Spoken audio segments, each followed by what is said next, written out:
My grandfather only had one rule when I was growing up in Puerto Rico: never go into the woods after sundown.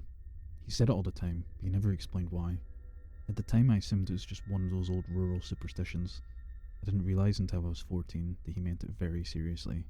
I grew up in Fajardo, a beach town on the eastern side of Puerto Rico. Most people think about the ocean when they hear that name: boats, fishing docks, ferries heading to the smaller islands. But if you actually grow up there, you learn pretty quickly that the ocean isn't the only thing surrounding the town. Behind the neighbourhoods and houses, the land turns into thick forest and hills. The woods start just past the last row of houses. Once you get into them, the trees grow close together, the ground becomes uneven, and once the sun goes down, it gets dark in a way that's hard to describe unless you've experienced it. I lived with my dad growing up, but my grandparents were our next door neighbours, so I spent a lot of time in their house whenever my dad was working. That meant my grandfather was around almost every day of my life. He wasn't the kind of man you'd expect to believe in anything supernatural. When he was younger, he had been around 6'3", though by the time I knew him, old age had brought him closer to 6 feet. He was still broad-shouldered and imposing, the kind of man who looked like he had spent his entire life doing hard work. He served in the US Army for about a decade, starting in the late 1940s, and after leaving the service he worked a number of jobs before eventually opening a small bodega in New York during the 1970s. Later, he moved back to Puerto Rico. He wasn't superstitious, which is why the rule always felt strange. Every evening he would sit on the balcony, in a long blue and white hospital chair he had because of circulation problems in his legs. From there he could see the street and the houses across from us.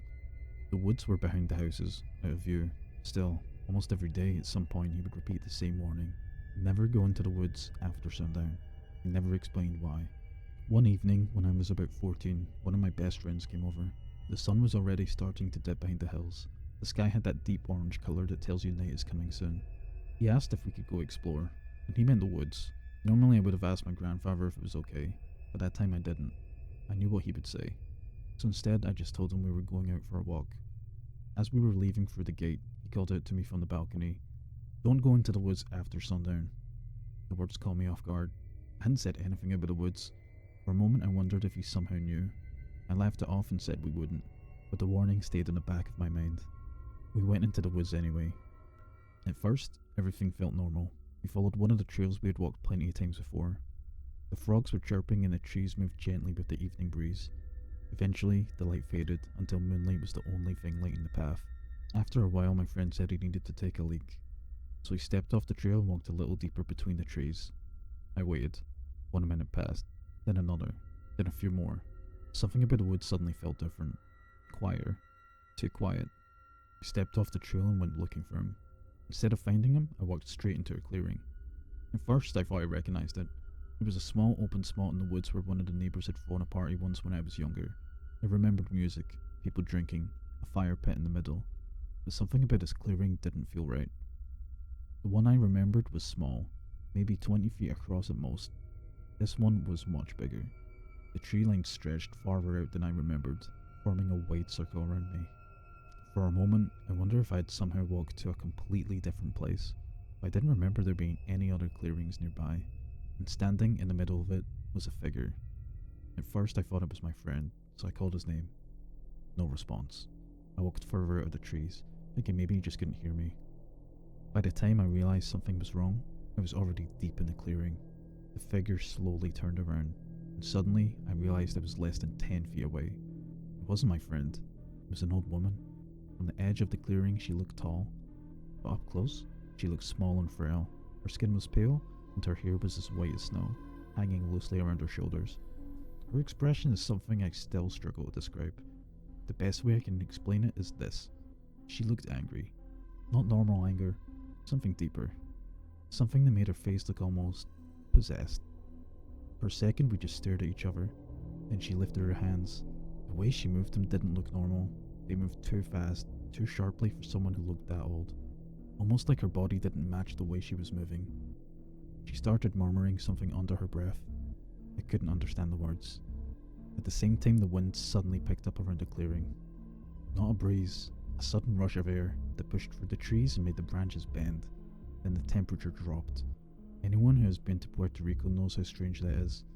Even at night the air is warm, but suddenly the cold hit my chest when I breathed.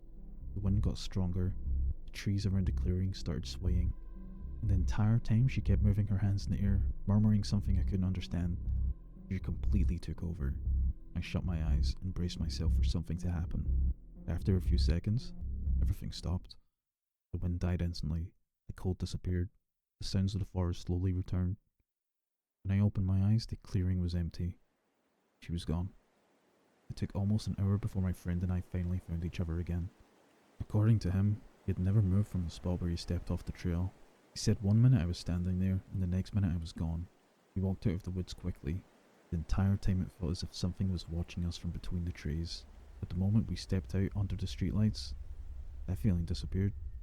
When I got home, my grandfather was still on the balcony. At first he looked angry that I stayed out so late, but the moment he saw my face, his expression changed. "You're pale. What happened?" he asked. I told him everything. When I finished, he slowly turned and looked toward the dark lane of houses that stood between us and the woods. For the first time in my life, that big, tough man looked pale. Finally he spoke. "Brujas. Witches." He immediately went inside and started closing the windows, every single one. Then he locked the doors. That wasn't something he normally did. Not like that. Before I left for my house next door, I looked through the doorway.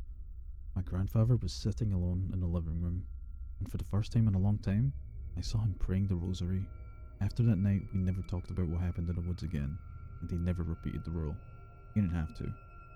Because from that night on, I understood exactly why he said it.